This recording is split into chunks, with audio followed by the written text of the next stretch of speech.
Hello and welcome to another edition of Developmental. I am your co-host, JP John Poz from the two-man power trip of wrestling. Of course, is my other co-host, the hacker himself, the pipeline destroyer, the man behind the HMG group, Bin Hamin. Ben, what's going on? What's good, Poz? Glad to be back with you, man, for another episode of Developmental. Yeah, man, we're back here, two-man power trip, HMG collaboration, having a good time with it and great feedback from our PW 101 shows that are kind of, a real look at how wrestling is broken down in every way, from ring psychology to setting up the ring and the politics involved. But this has been a cool show, man, to go back to my time and talk to some of my great friends that I've had for over a decade and a half now from OVW, and to look at, all the developmental systems. So a guy I had to definitely get on this show who is a great friend of mine. And I started out my career there, and he saved me from a lot of mishaps and making a lot of mistakes. It's Jamin Olivencia. Yeah, man, former OVW every champ. He's held every title there, man, and a great video artist, just really pushing his boundaries to inspire people. J-Man, it's good to see you, brother. Good to see you, man. Thanks for the introduction. What's up, John? How you doing, brother? Doing good. I was going to say the 11th Triple Crown OVW winner, the former OVW World Champion, TV Champion, and Tag Champion. Just to give you a little bit more hype there. There you go. No more than me. Yeah, I don't even. I'm like, oh yeah, I did that. I did all that stuff. How fun! It was a good time. And now he's the 11th Warrior as well. You guys can check him out at 11th Warrior on Twitter and see all these great video projects that he's working on, man.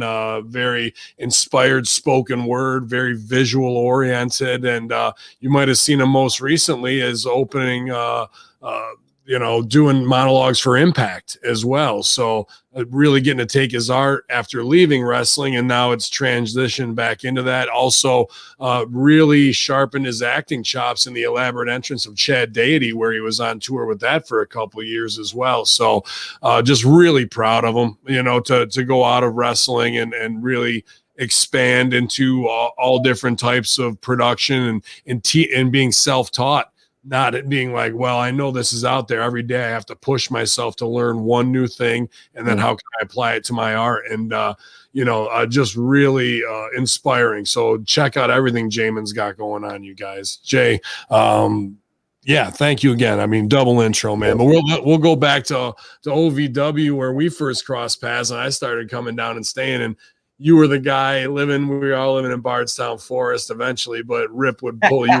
You're one of the main sons of Rip, and be like, hey, this guy's going to sleep on your couch and give you $40. And we're all just striving to survive. And you're like, yeah, man, cool. So really gave me the inside look at the locker room and what not to do and how not to behave.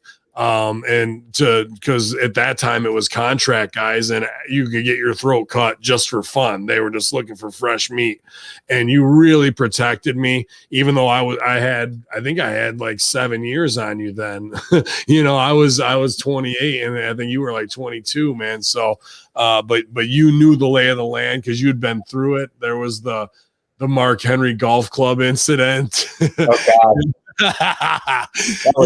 Well, that was before I even got there. In front of everyone. Yeah, well, you told me that story, and I learned a lot from it. What is that? It's before I got there, Jamin. If you want to tell it, go ahead. Yeah, sure. So let me recall it properly, so I'm not just skewing information. Yeah. Long story short, I did a house show, and I believe it was Nick Nemeth. Yeah. Dolph Ziggler, and he was doing a caddy gimmick at the time for Chavo Guerrero, and I forget who his tag partner was. I forget who my tag partner was, but long story short, we did this show, this house show at a golf resort, and it was a big client for OVW. I think they were probably paying OVW a lot of money, and someone had stolen a golf club off of a memorial plaque for someone who had passed away and unscrewed the golf club, and they used it in our match. Someone had given it to me and Nick at the time, and it just looks like a normal golf club, so you wouldn't have probably thought it was a trophy of some sorts, right. And or you know, memorial. And yeah, it was used in the match. And long story short, I got blamed for being the guy that unscrewed this golf club. And so there was a night after OVW, rumors already had gotten around. So that was like on a Saturday, and then TV was that following Wednesday. And we would have meetings after TV. And at the time, the entire contract class was going around saying it was me. And I had known this, but I just kept my nose down. I didn't want to, you know, step on anyone's toes. And at the end of the meeting, someone's like, all right, well, we have to take care of something. So I think it was Paul Heyman and Al. They were both there that day. And one of the guys from the locker room, I forget who, just goes, all right, Al, Paul, I'm going to need you to leave. We have to do a boys meeting.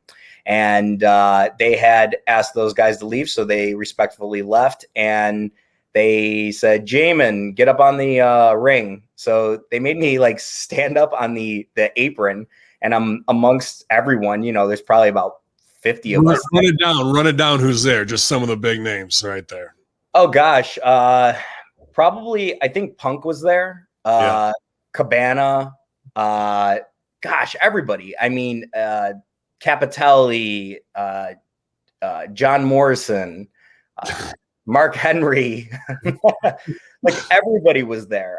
There was the Spirit Squad at the time, or I think it was before the Spirit Squad. But anyway, like the literally, you know, it's all like one big blur to me now because I was so young. But let's just put it this way: everyone you've seen on the roster was there, that you see today or have seen was there. All of them, yeah. All those guys. And yeah, they made me get up on the ring apron, and there was this gentleman by the name of Brent Albright. I don't know if you remember him. Oh yeah. Nice guy. But there was this impression that they had asked me, they'd said, all right, and Johnny Jeter was running the locker room at the time. And by the way, I love Johnny Jeter. Great guy. Totally awesome dude. Just for anyone's information, awesome dude. But Johnny Jeter was the leader of the locker room at the time. And he had, they all had made me stand up on this ring apron, and they were questioning me, all the boys there. So what happened on Saturday? And the story, what happened was, because someone took the reason why it was such a big deal was OVW got sued from that place for using that memorial. So, and also kicked out from ever doing events again. So it was a big deal at the time. And so the guys are asking me questions like, so was it you that took, and I was like, no. Well, how did you get the golf club? I'm like, well, you know, and this is where I made a mistake, but it was just the truth. Someone had given it to me, like handed it to me and said, you guys should use this, you know, prop in your match. And okay, cool. Sure. So we didn't think anything about it. So I wasn't thinking about like who handed it to me. So I said, hey, look, I remember someone giving it to me. I just don't remember who. And then they thought I was like hiding someone. And I could see, you know, now in hindsight, I could see how they thought that, but that wasn't the case. Someone had given it to me and said, use it in the match. We fucking used it in the match. So at the time, I just didn't have the maturity or the ability to just really talk. So I came across extra nervous, extra scared. I felt like I was always walking on eggshells anyway, because the time that I walked into OVW at the age of, 18, 19, I was hazed immediately. I was always picked on. I was always bullied by a bunch of the boys. So I already had this like nervous thing happening, and I just didn't know how to communicate to them that it wasn't me. So Brent Albright stands up and he says, well, you need to get the fuck out of here, and you don't belong here. And, I'm thinking to myself, well, shit, I paid, I don't know what it was, $2,500 at the time. I'm like, shit, I just kind of got here. And there was a few guys trying to stand up for me. Like I'll always say Matt Capitelli, man, was such an incredible human being, because he was like, well, look, Jamin, maybe someone did hand it to you, but you just don't remember. And I could tell he was trying to give me a way out, but the only thing I had at the time was the truth. And the truth was, I just didn't remember who gave it to me. So Mark Henry, who's an awesome dude, by the way, but at the time didn't know me.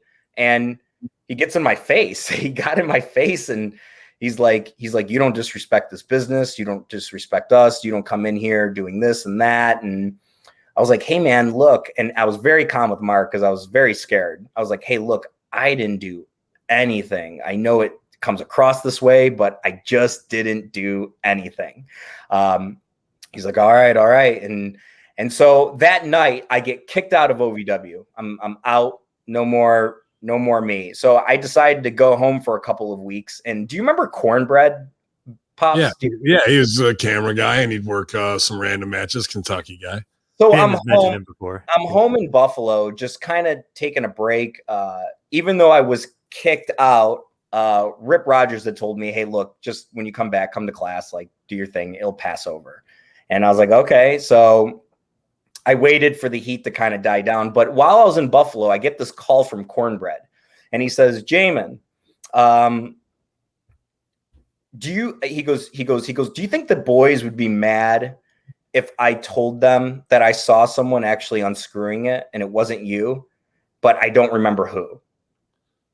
And I was like, Cornbread, that would have been so convenient when I was being crucified by all the boys. If you had just spoken up and said that, that would have helped me tremendously. So I was hot at him for that. Yeah. Well, that's Cornbread had heat with everybody at one time or another. Probably. Yeah. And then Anthony Corelli, who was a good friend of mine, Santino, gives me a call and he's like, hey man, just come back, come back and we'll make it work out. We'll get all the information taken care of. So somewhere in those few weeks, somebody had talked to Johnny Jeter. Told him the situation. Johnny Jeter calls me. I'm already back in Louisville at this point. He said, hey, look, you're allowed back in the locker room. We still don't know who did it, but you're allowed back and whatnot. And we deemed overall that it wasn't you. Well, I come back for one Wednesday. I go to shake people's hands, the whole routine, and no one's shaking my hand. No one's respecting me at all. And that night, I get another call from Johnny Jeter. This was after another Wednesday show. So I guess this was on a Thursday. I get a call on a Thursday from Johnny Jeter, and he says, hey, look, so I just heard from such and such that you were bragging in the locker room that you took the plaque or the golf club off the plaque and that you were bragging about it. And I was like, that's just not true. I don't know why they're saying this and blah, blah, blah. So I get kicked out again, basically. And finally, somehow in that time that I got kicked out, I think it was a week, Santino did some work for me and found out it was one of the contract guys. I believe it was Ken Doan. If I'm remembering correctly. We'll just keep switching the heat. It was Doan, it was Elijah Burke, it was it was whoever, right? And so they deemed it as Ken Doan, I think. I think that was like, but then here's the thing with that. Ken Doan doesn't get in trouble for it. Nobody gave him shit about it. So he gets off completely clean.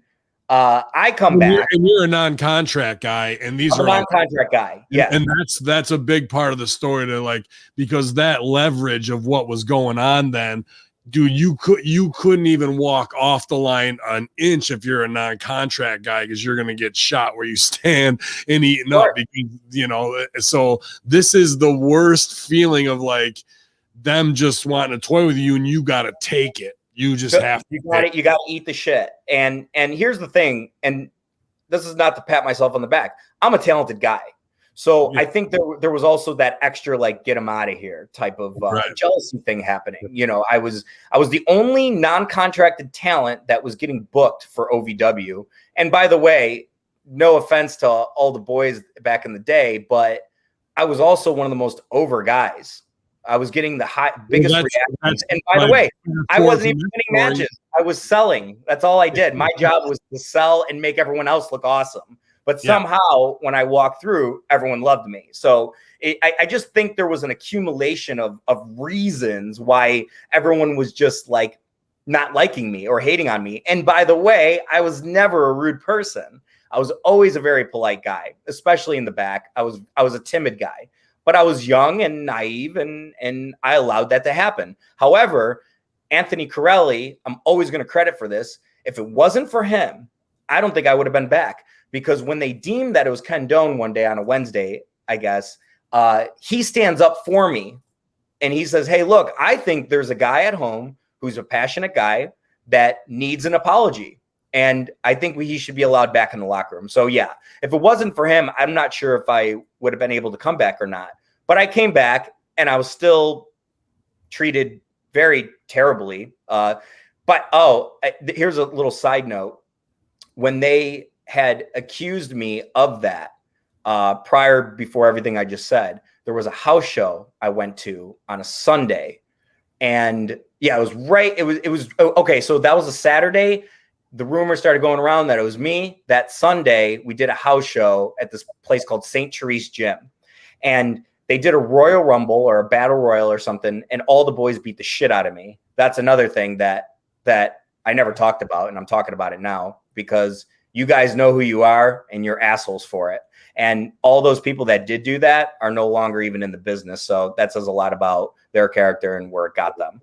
But anywho, all water under the bridge, I suppose, because I like Johnny Jeter a lot because he was the leader of the locker room at the time. And even though the boys didn't like me, he took me aside and said, hey, I respect you. I respect everything you went through. And I'm sorry. He apologized to me. He said, I'm sorry that I accused you of this. And I'll always respect that, man. And ever since then, we were friends. So I really owe him, Santino. And I spoke to Mark Henry at a Raw taping shortly after that. And he asked me if I learned my lesson. And I said, well, I was actually innocent. And me and him ended up becoming friends out of that. So in a weird way, it kind of just worked out for me for the better. The truth shall set you free, I suppose.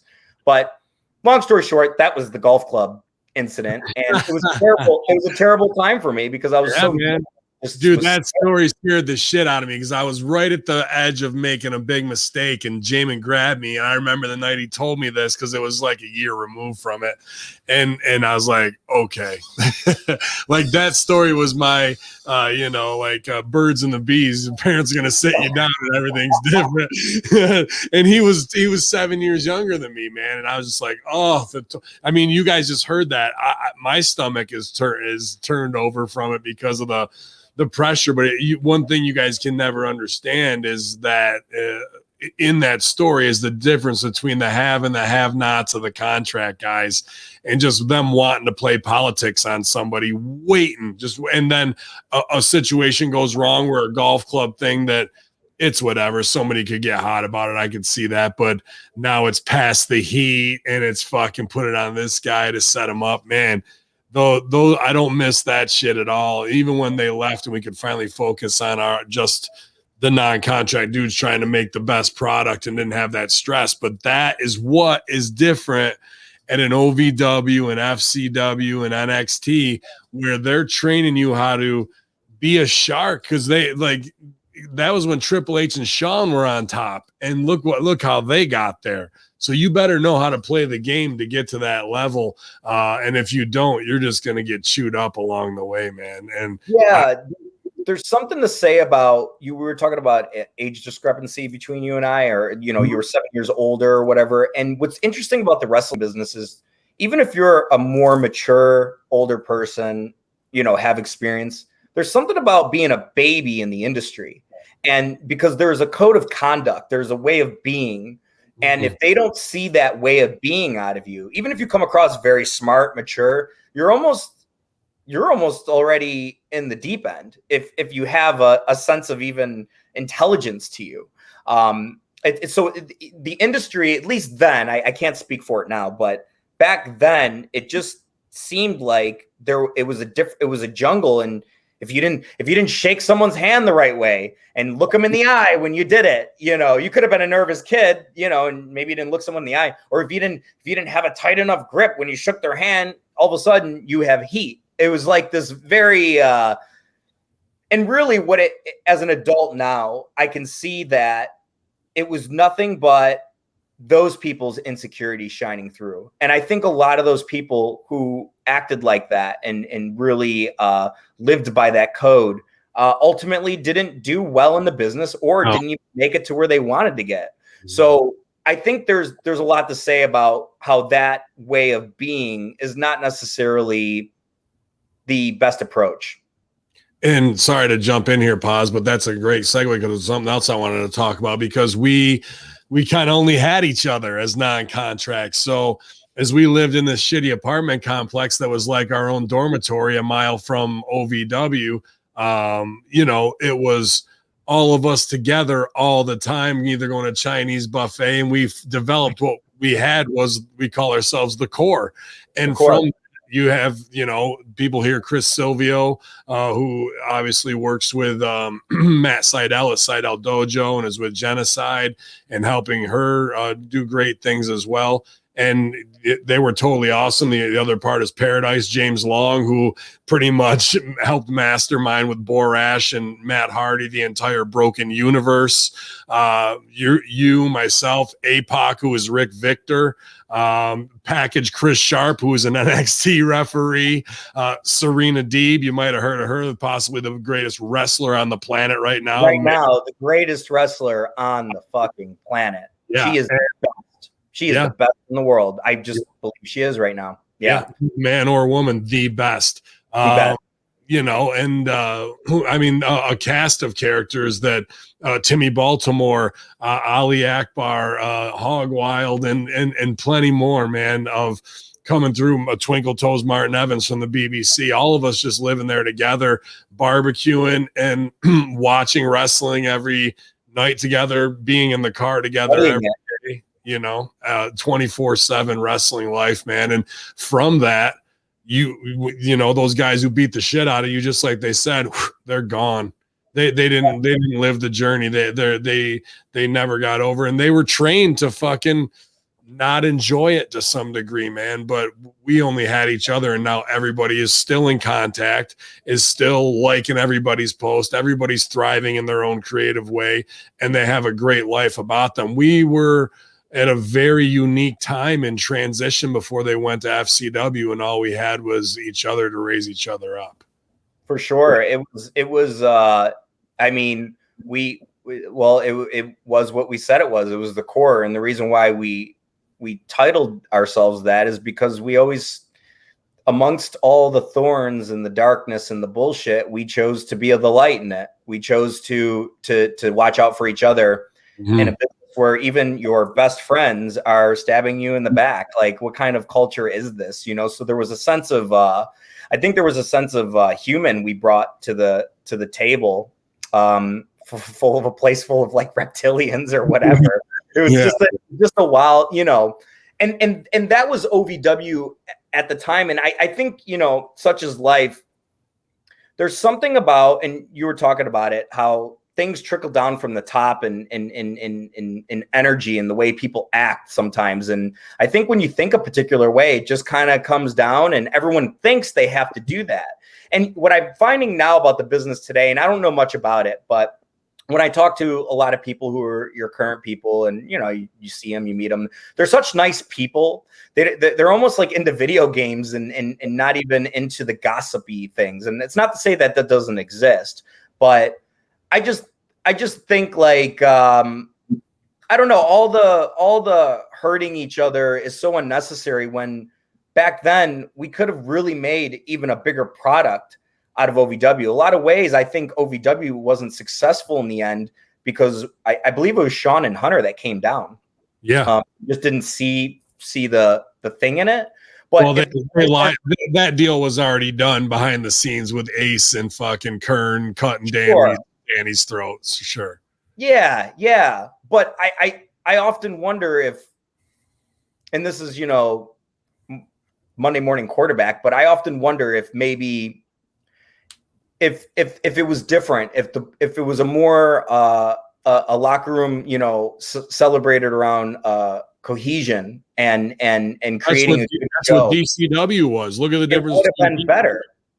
Look at the difference between DCW, and I'm not trying to be like what we did, Power, and you know, But when we went to improv and all we had was the group together, that show, even though it was a lot of greenhorns and dumb characters, had cohesion as opposed to who's on top, who's drawing this and that, and F this guy and da da da da. You know, like it was just a different feel altogether, in my opinion.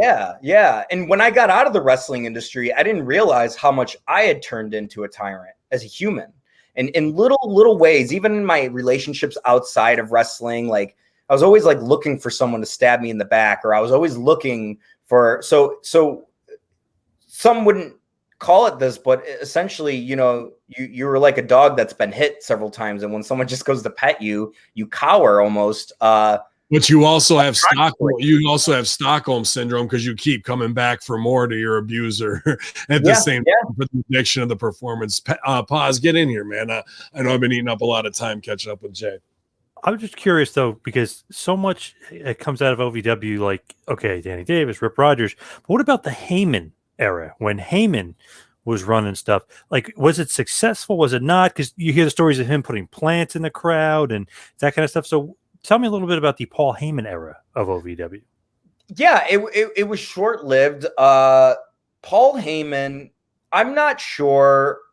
I don't know if you could deem it as successful, but I'll tell you this. There was already a full house every Wednesday, and then Paul wanted anybody who was extras or anybody who wasn't on the show to basically be in the audience. And I think that actually took away from the audience's good time, because there was almost this overpowering chanting happening constantly for people that Paul wanted to get over or whatnot.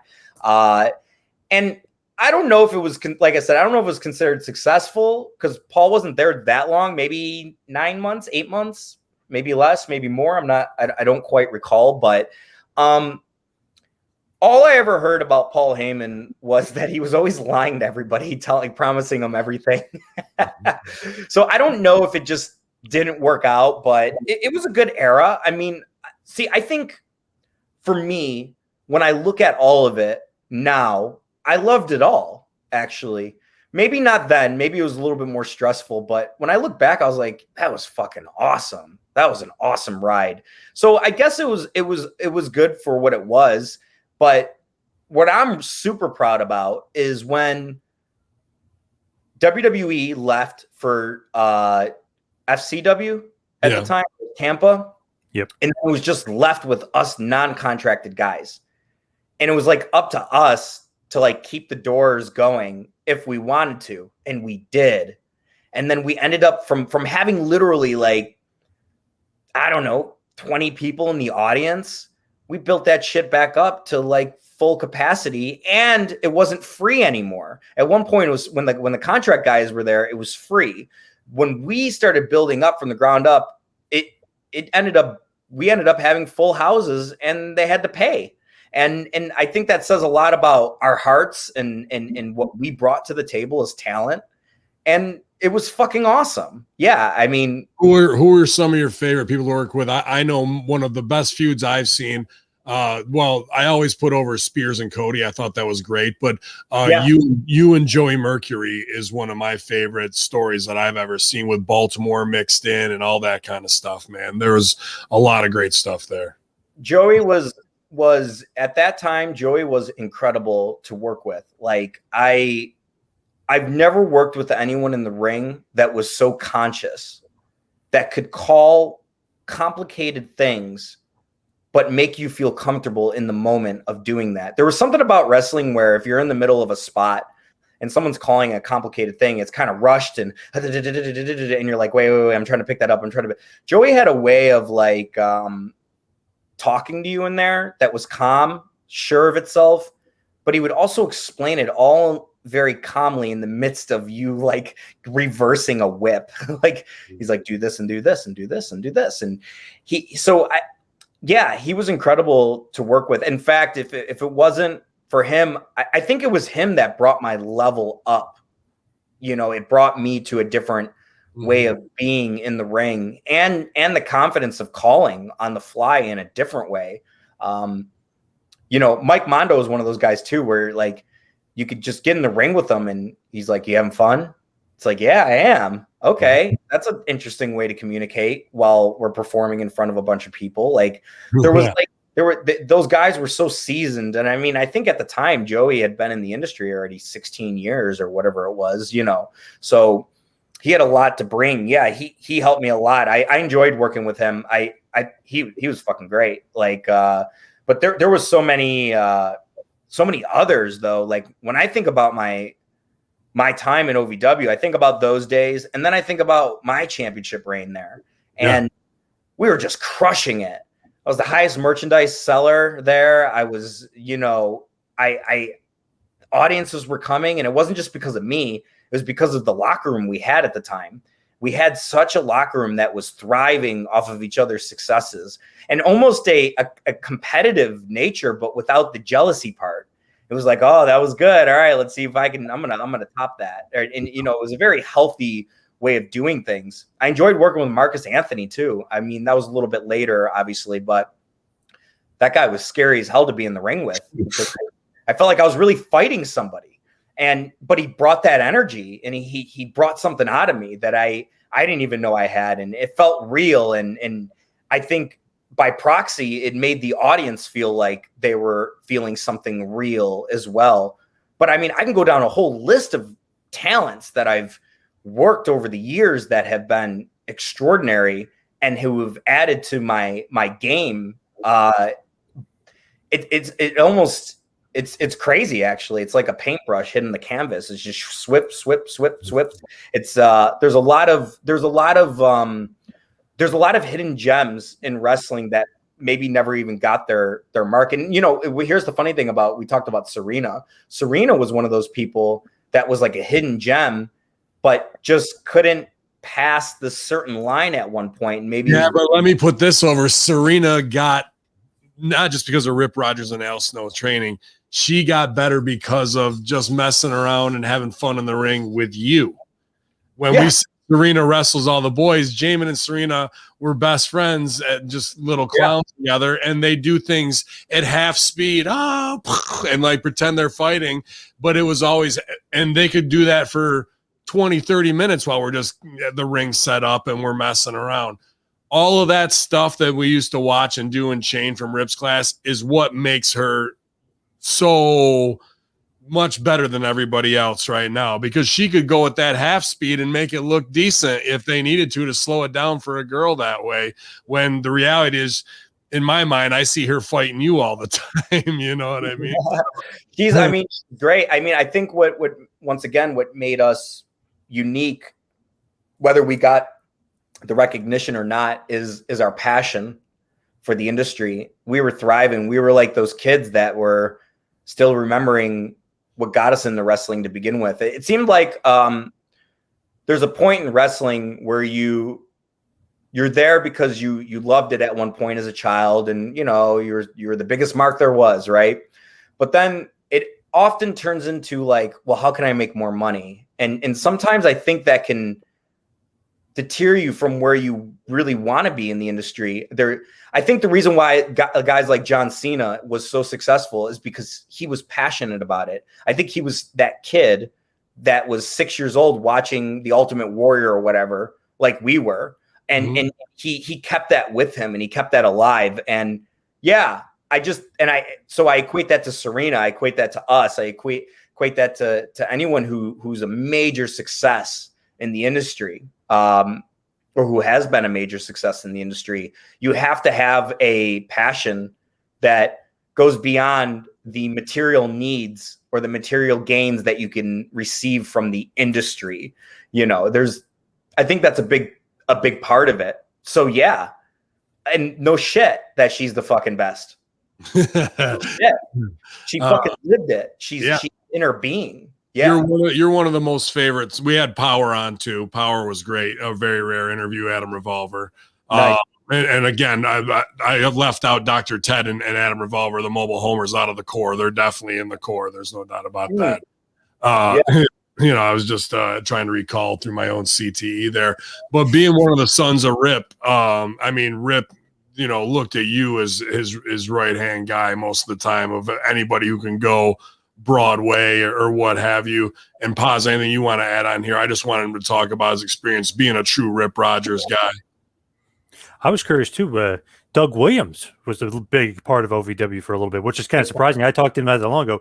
You're the one that kind of dethroned him when he was champ. You guys had a nice little feud there, so it was just kind of rare. Like, wow, Doug Williams, who's a definitely legend, obviously British icon. Then all of a sudden he's in OVW because of Al. And it's like, wow, you had a little feud with him just randomly, but I love those random, awesome, cool feuds. That was like Impact time, right? When Impact and them were getting together. And I made the mistake of not even mentioning Doug Williams when I should have. Like, that guy, another great teacher to me, and wasn't an asshole to you, didn't talk down to you, wasn't condescending, was just a great guy. I actually feel, when I look back at our match when I won the championship, I think I like messed up some things in there, but we'd done some shows on the house shows matches and we were killing it.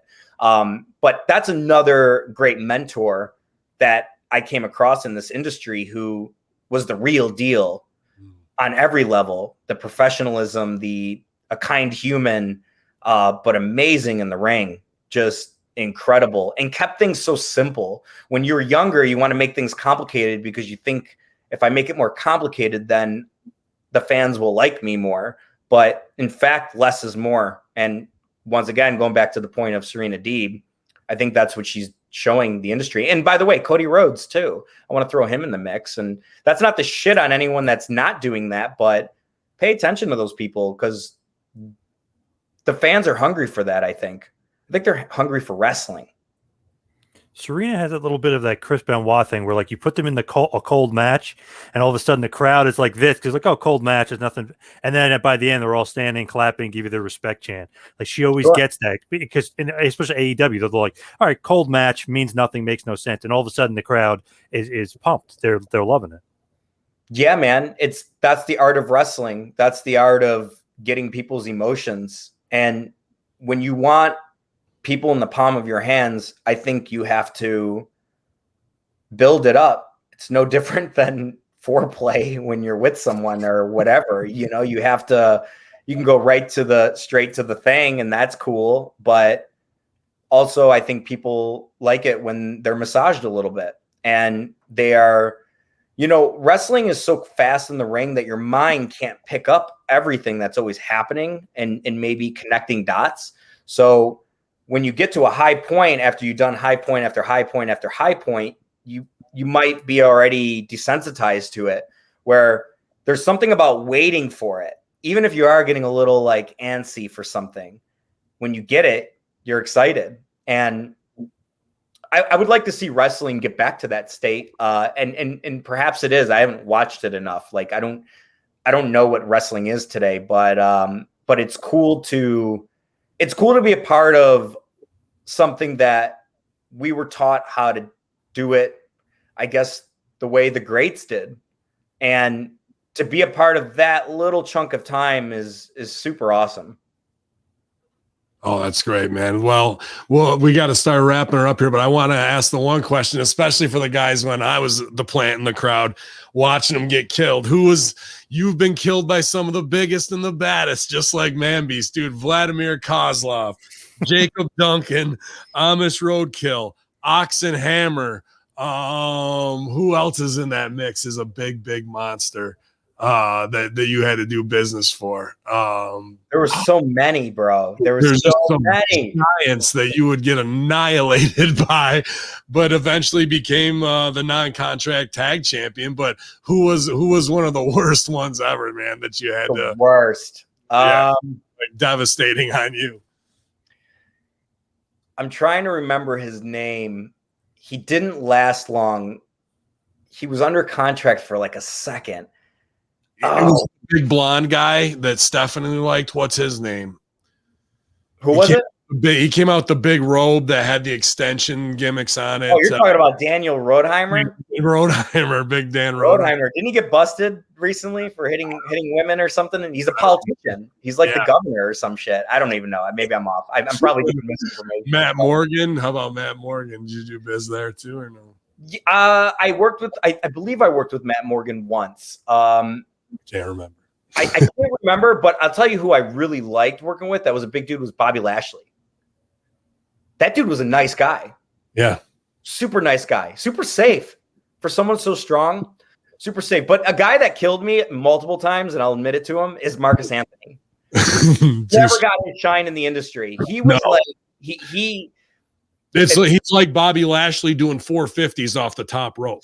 Marcus Anthony could have been one of the biggest stars in the industry if he just had some more time to mature as a human in the wrestling industry.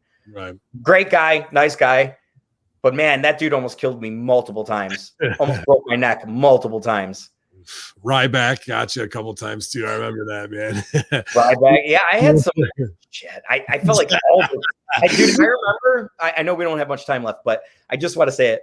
I remember every week on TV, I had to always think about like, oh, am I going to survive this? Like, how am I going to survive this? Like, that was always my mindset. How am I going to get through this? Because I would always slam on my neck. I remember one dude, I forget his name. He just cuts me off and power bombs me in the ring out of nowhere. Like just during it was like during my comeback. He just cuts me off, kicks me, boots me in the stomach, and just power bombs me randomly on my neck. And Al thought I'd broken my neck, and I thought I did too. But yeah, there was some shit. I probably lost memory from it all, really. But I'd love to have you on PW 101 with us, Jay, to talk about the sell, because I think there's nobody I've ever seen that sells as well as you do. And me on the cell is a far different meaning than what you being on the cell and what that perspective. So we definitely want to have you back on, to talk some real microscopic stuff. But thanks for telling the old school story today, man. I haven't heard that in a long time. I feel old school talking about it. I'm like, damn, that was forever ago already. It's nuts. Yeah, dude, we could cover 100 different things here. Poz, what you got to go over there and make sure everybody's getting dinner. What's going on, man? You gonna feed them kids? They just interrupt me all the time, no matter what. Doesn't even matter. Yeah. Oh shit. But yeah, dude, check out Jamin Olivencia. What is the website? The 11th Warrior? No, my website is jaminolivencia.com. Okay. And I work with individuals on their shit. Essentially, my services is based around meaningful dialogue, where I enjoy really helping others find themselves. Not even so much me being a guru giving you answers, but holding a conversation for you where you can feel safe and honest, and hopefully get past your bullshit or continue your awesome success. I do that, and I'll be holding events soon. And go to my website, check it out. They'll be all coming up in the short future. Awesome, man. You're doing great work with the video. I'm very proud of all the technical knowledge that you've been, it's all right there on YouTube. You just got to do the work, and you've never been afraid to be the guy on the working end. Oh yeah, I want to learn it. Give me that shit. I want to get good. Yeah, man. Poz, what do you got, brother? Follow me on Twitter and Instagram at 2Man Power Trip. Check out the website, tmptempire.com. And of course, patreon.com/tmptempire. Mickey James next week, Alberto Del Rio next week. So a couple biggies, couple good ones coming up. Real big guests all the time over there at TMPT, man. And, we got a top former WCW champion as well in the can finally. So I'm excited to hear that as well, man. Poz is the most connected guy in professional wrestling journalism. So why would you go anywhere else except 2Man Power Trip, Russo Brand, and Hamin Media Group? You can always get at us, patreon.com/Hamin Media Group for now. Plenty of free shows up there, you guys. And I think my YouTube channel's still standing. I'm going twitch.tv/Hamin Media on Friday nights for the SmackDown Live self-help group. If you want to hang out and listen to some music and some terrorists do some karaoke, I'm easy to find there. But I'll be in Toms River, New Jersey on July 17th for Titan Championship Wrestling, and then somewhere in upstate New York on the 31st for Immortal Championship Wrestling as they lock down the venue, probably Rome. So we're going to burn it down here. It's always developmental, infidels. You're hearing the inside scoop that you never knew existed. Jamin Olivencia, I love you, brother. Thank you for your friendship, man. I really do. Nice to meet you, man. Yes, you too. Thank you so much. Appreciate it all the time. Thanks for having me. Coming up soon, Mike Mondo. We're going to get him on, and plenty to learn there, you guys. Y'all developmental.